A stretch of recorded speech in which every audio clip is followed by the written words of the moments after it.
Hey guys, we are back at Jordan Performance and Racing. We got our 22 F-150 here. Whipple is already installed. So today is dyno day. So we figured this would be a really good opportunity to make a cool little video to give you guys some tips. So when you're bringing your vehicle to the dyno, these are the things that you should do to ensure that you have a smooth dyno tuning process. So as you can see, we've got a couple of things up here on the front of the truck. And these are the things that we're going to take care of today. So first and foremost, we're going to be swapping out our spark plugs. Now these are actually Ford Racing's latest plugs for the Gen 4 F-150 engines. These are one step colder. These do not come with your Whipple kit. These are actually pretty hard to source right about now at the time that we're filming this video.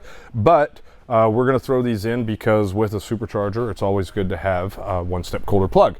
So we're going to throw those in. But if you're going in for dyno tuning, it doesn't necessarily mean that you need to throw in a colder set of plugs, right?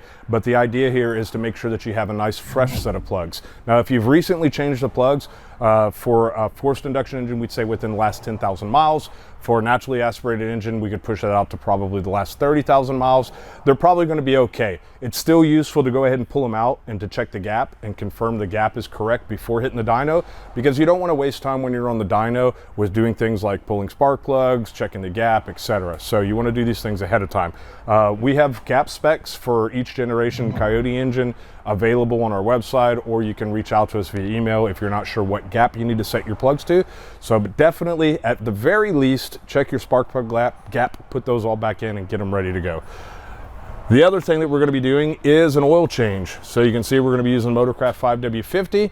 Now we use and recommend 5W50 in all Coyote engines, especially the Gen 3, the Gen 4s as well. But in general, these Coyote engines, because they're variable cam engines, because they have twin variable cam, meaning both the intake and the exhaust cam are able to be rotated independently of each other, for the variable cam system to work properly, it requires adequate both oil flow and pressure. And as the engine temperature increases, oil pressure tends to decrease as well because the viscosity of the oil breaks down.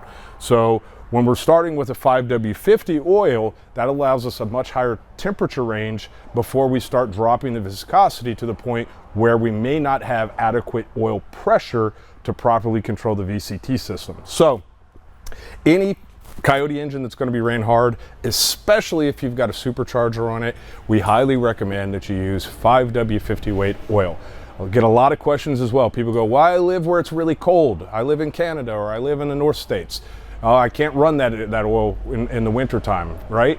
No, you absolutely can, because with oil weights, the first letter, meaning the W there, that is the viscosity at lower temperatures, typically below freezing, around there. There's an actual cutoff point. Don't quote me, but I think it's around 35 degrees Fahrenheit or so.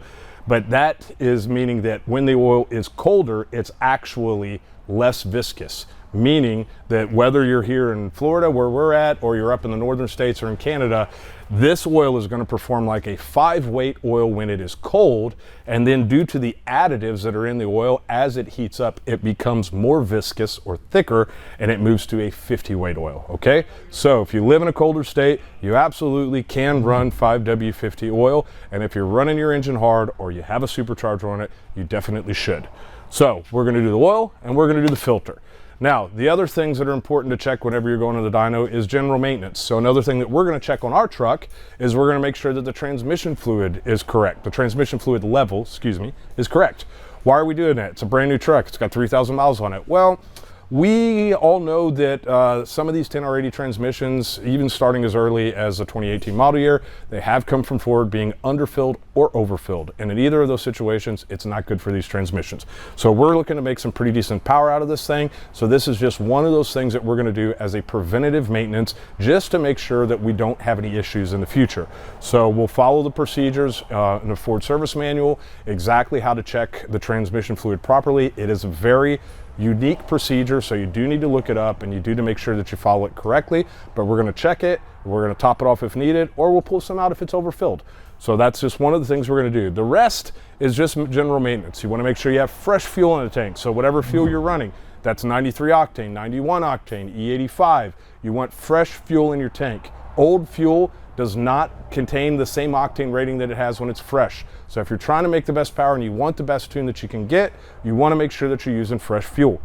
The other thing is your belts, especially your blower belt, right? If you got some miles on your blower, on your blower belt, go ahead and put a fresh belt on, right? Again, these are things that once you're on the dyno, if you've got to stop and do these things, most dyno shops are going to charge you per hour for that dyno time, and or if they do the work to fix the problem, that's going to be a greater expense for you. So this is going to save you money in the long run. So check all of your belts, check all of your fluids, just make sure that everything has a clean bill of health before you get it on the dyno, before you try to make the power, because this is an old saying that I like: an ounce of prevention is worth a pound of cure. So do a little bit now, maybe spend a little bit of extra money now, and hopefully that prevents you from spending a lot of extra money or spending a lot of extra time because something goes wrong when you're out on the dyno. So we're gonna get jumping in on this, get this all wrapped up so we can get this thing onto the dyno.